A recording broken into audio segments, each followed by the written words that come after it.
Mackenzie Johnston with Cattle News Central, bringing you your March 22nd cattle industry headlines. Brought to you by Ag Risk Advisors. They provide risk management programs to livestock producers all across the West. Whether you are concerned about price or weather risk, Ag Risk Advisors, they are here to help. With current day market fluctuations, you and I both know there is nothing more important than locking in a price floor on your cattle. So if you would like to learn more about an LRP, reach out to an advisor today. Also sponsored by American Beef Producer Magazine. They offer in-depth articles on a wide variety of topics within the industry. They feature award-winning photography and so much more within their publication.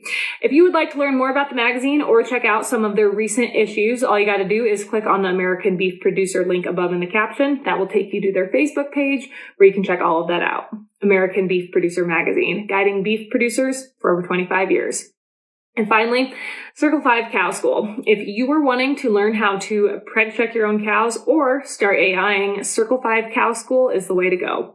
Almost every week, they are hosting classes somewhere between Texas and Tennessee. If you'd like to check out their schedule, head on over to circle5cowschool.com. That is the number 5 in there. Or you can go ahead and just give them a follow on Facebook. According to Reuters, in the final quarter of 2021, JBS South America earned $1.31 billion, once again exceeding analysts' expectations. In the fourth quarter of 2021, JBS recorded consolidated net revenue of $19.69 billion, a 27.8% increase compared to the fourth quarter of 2020. In 2021, net revenue for the meat giant climbed just over $71 billion, thanks to a solid performance of its U.S. beef and pork businesses and resilience of its poultry operations here in America.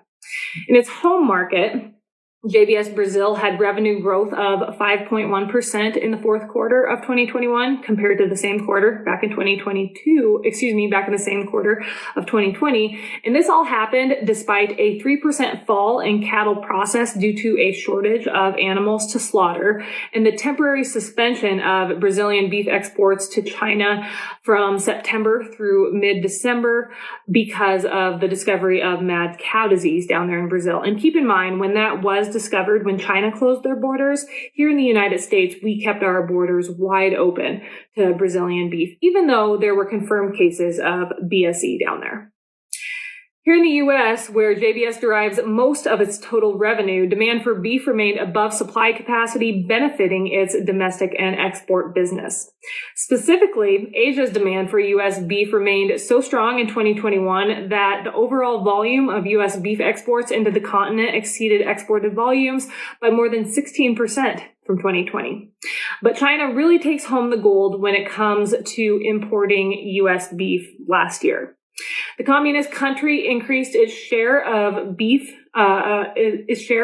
U.S. beef imports month after month in 2021, and by doing so, the country became the third largest destination for American beef exports. Meeting Place has reported that the labor union representing Canadian Pacific Railway's employees, Teamsters, and Canadian Pacific Railway failed to reach a labor deal this past weekend. And as a result, 3,000 conductors, engineers, train, and yard workers ceased working. The work stoppage has the potential to deal another major blow to U.S. ag producers, as CP Rail is a major carrier of potash and fertilizers into the United States. To be exact, Canada exports more than 80% of America's potash supply by rail.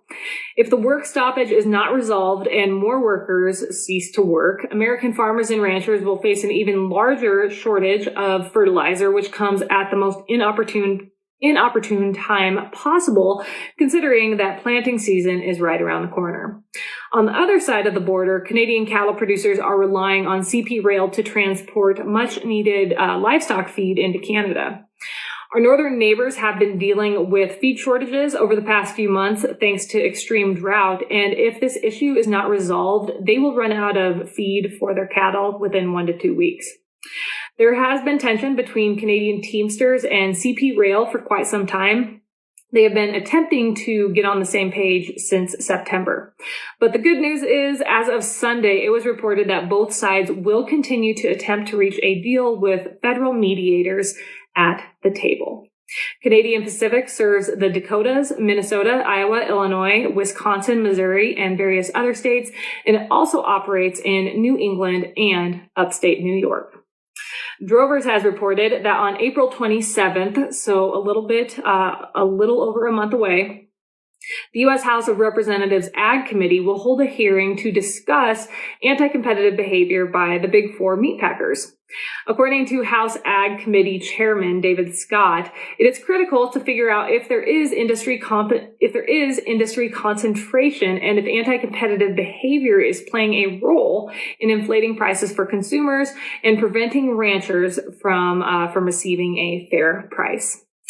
Finally, AgriLife Today has reported that Texas wildfires in Eastland County have been fueled by dry conditions and incredibly windy conditions to burn 46,768 acres.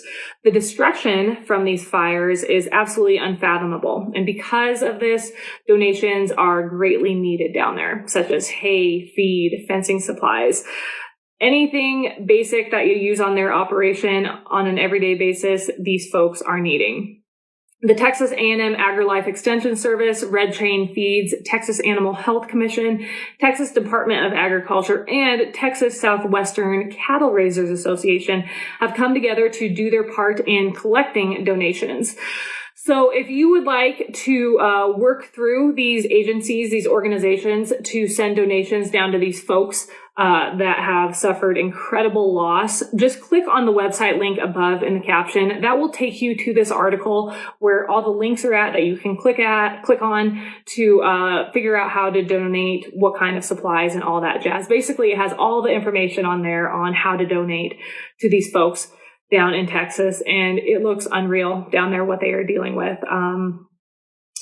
They are all in my thoughts and prayers. I cannot imagine fires rolling through a ranch like they have seen in recent days. That is all I have for you guys this morning. I hope some of you out there caught some rain. Unfortunately, we did not get any yesterday. We did get quite a bit of wind. You win some, you lose some. You guys have yourselves a terrific Tuesday. I'll catch you later.